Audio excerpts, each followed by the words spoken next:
Ashama daawwattoota fi dhaggeeffattoota chaanaalii kiyyaa hunduma keessaniif nagaanii fi araarri jaalalli waaqayyoo iddoo fi kallattii golaaf golantaa irra jirtan irratti isiniif haa baay'atu jirtu jecha har'as deebi'ee dhufeen jira. Maal qabattee dhuftee Huseen jechuun keessaniin oolu isa duratti garuu chaanaala kiyyaaf haaraa warra taatan laayik sheer sabskiraayib gochuudhaan na jajjabeessaa isiniin jedha. Warroonni immoo na jajjabeessaa turtan na faana ta'aa turtan guddaa galatoomaa ulfaadhaa kabajamaa isiniin jechuun jaaladha.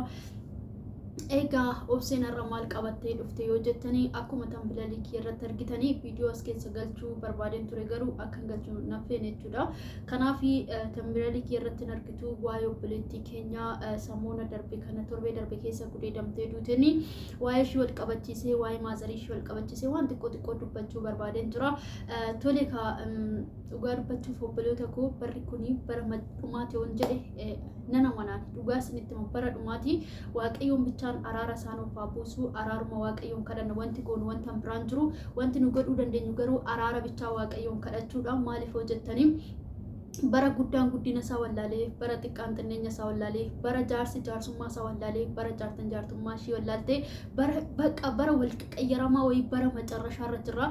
Garuu immoo nuti wanti godhuu qabnu wanti nu dura eegamu tokko wanti hin jirreyyuu inni nu godhuu qabnu araara bichaa waaqayyoon kadhachuu qabna. Amantii qabdanii waaqayyoon kadhadhaa. Dhugaa dubbachuuf waa'een obboleessa keenyaa Oomicoo xiqqishuu waggaa 7 kanarratti gaggeesse gurra namaatiif irree ija namaatiif irree dhageettiidhaaf irree kan hin tolle jechuudha. Ani maaluma akkaminna yaadee akkamumatti iyyuu dhimma akkasii keessa akka galee waaqayyo haa beeku. Innumtii fi waaqni bichaan haa beeku malee namni kana jedhee dubbachuu hin danda'u. Ani jechuun ilmoo ofiisaatii dhalchuu danda'u ilmoo isaa wajjin wanta akkanaa hin godha jechuun baay'ee wanta ulfaataa wanta gaddisiisaadha jechuudha. Waaqayyo dhugaa ishee haa baasu jenna malee wanti jennu tokko hin jiru. Dhugaan harka waaqayyootti jira. Dhugaa ishee waaqayyo haa baasu.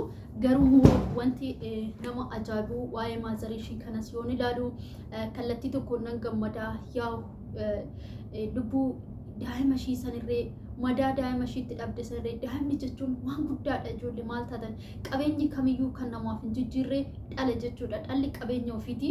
Hiyyeessatti dhalli qabeenya ofiiti. Batalee hiyyeessa irratti dhalli qabeenya ofiiti. Ishiidhaa jettee malkii ishii dhabdi. Ishiidhaa jettee beelofti. Ishiidhaa jettee maal jetti. Garuu dhugaa rabbii jajjabinuma waan ishiidhaaf haa kennu. Wanta jedhu qabu waaqayyo jajjabinuma ishiidhaaf haa kennu. Dhugaa ilmoo ishii isaa baasuu fi nuti wanti jennu hin jirru waaquma kana haraara gaafadnaati. Jajjabina ishiidhaa laatee dhugaa ilmoo ishiidhaaf haa kennu. Waaqayyo immoo kan ishii caaltu takka ishiidhaaf haa laatu jenneetuma waaqayyoon kadhannaaf malee wanti jennu takkittiin hin jiru. Micoo lubbuu ishii baay'is immoo waaqayyo lubbuu ishii haa maaru. Nama jannatatti waaqayyo biratti nama bakka hin beekne cubbuu qabdi jedhamee irratti wanta sababu miti kuni waaqayyo ka dhugaa ishee haa baasu. Dhugaa ishee waaqayyo haa baasu namicha saniif garuu nuti abaaruus hin dandeenyu. Namni nama abaaru ofiisaatiif abaaramaadha jedha macaafni qulqulluuni. Abaaruu hin dandeenyu. Waaqayyo isa akkana godhu jechuu hin dandeenyu. Waaqayyo garuu dhugaa micoo sanii haa baasu. Dhugaa ishee lafatti nafin jechuudha malee nuti namichi sunis waaqayyo haa cabsu jechuu abaaruu hin dandeenyu. Kan nama abaaru ofiisaatiif abaaramaadha macaafni qulqulluu waan ta'eef dhugaa ishee bicha rabbi haa baasnu inni nuti tsolotiidhaan haadha ishee sun akka jajjabaattu akka waaqayyo jajjabina isheedhaaf kennu waaqayyoon kadhannaa fi araara biyya keenyaaf kadhannaa.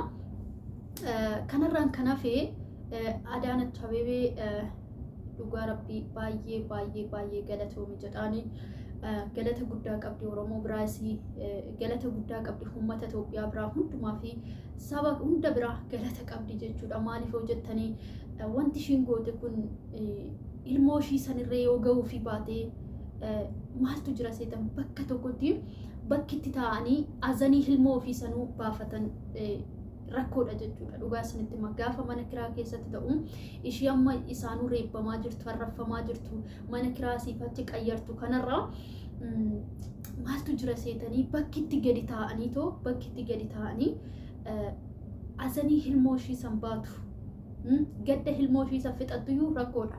Garuu dhugaa isinitti Adaanach Abeebeetti guddaa gammadeen jira. Wanti ishiin kenniteef kun bakka ilmoo ishii sanii bu'aaf otoo hin taane garuu haara galfii achi keessa teessee gadda ilmoo ishii sanuu boqattee sammuu ishii har'a dhufanii narkutu har'a dhufanii najjeesu har'a dhufanii mana kiraa kana keessa ganna baasu otoo hin jedhini sammuu ishii boqonnaa gootee gadda sanuu yoo dabarsite waan guddaadha nuuf uummata Oromoo uummata Itoophiyaatiif saba Itoophiyaatiif waan guddaadha sinii galee kanaafi dhugaa rabbii ani baay'een gammadee waaqayyo ishee haa eebbisu jireenyi ishee haa eebbifamu dhugaa rabbiiti gaddi nama kamittuu hin gala garuu gadda akkanaa waaqayyo namaa baasu gadda akkanaa namaa baasu dhugaa rabbii ani baay'ee tokko natti dhaga'ame inni maal akka herreegee maal akka hasaabee mucaa sun akkas ta'e gochuu danda'e hin beeku waaqayyo bichaan haa beeku garuu haati kun har'a imimmaashii akkanatti gad dhangalaastee bakka ani jechuun imimmaashii dhanquu buustee waggaa akkanatti ilmoo ishiitti boochuu imimmaashii kunuu isatti maal akka ta'u hin beeku baay'ee tokko natti ulfaate haa ta'u malee har'a mana kana gaafa keessa teechee gadda ilmoo ishii sanuu dabarsitu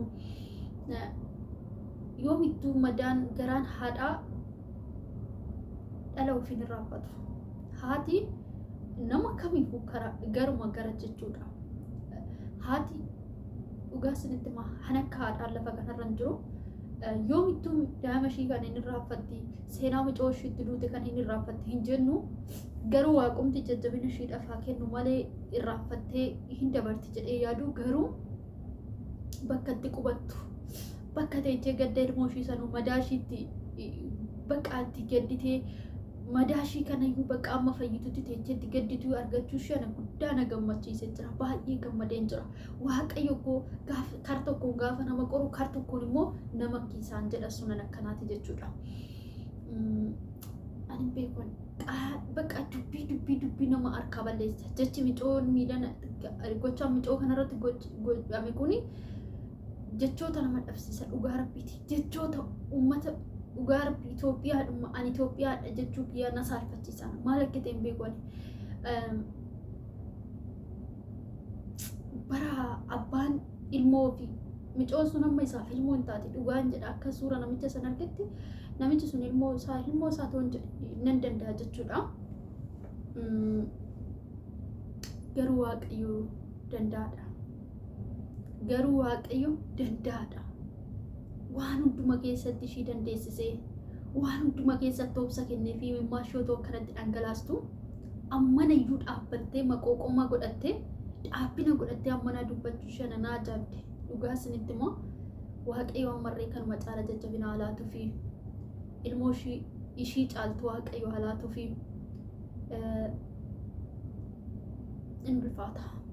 in ulfaata asumaan immoo miidiyaan biraa kallattiin biraatiin an dubartii wayin argee miidiyaadhuma guddaa irratti baatee gisee mormitu micoontu guduu eddamteetii miti Incululloo kan immoo maal jedhu juwaajuu akkasitti kun wanni godhatan akkaatti ijoolleen ittiin taphatan kana otoo taphattuu kuftee kan jedhus jira jechuudha.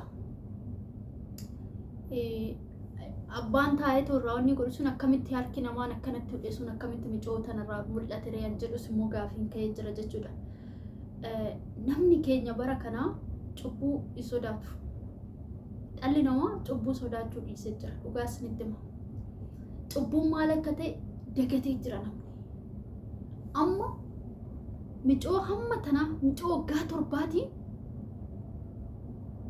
otuma hilmoo qabduuyyuu lakki ishiin akkanatti hin duune jettee karakkaruun dubartii taate ani baay'ee tokko natti dhagahame.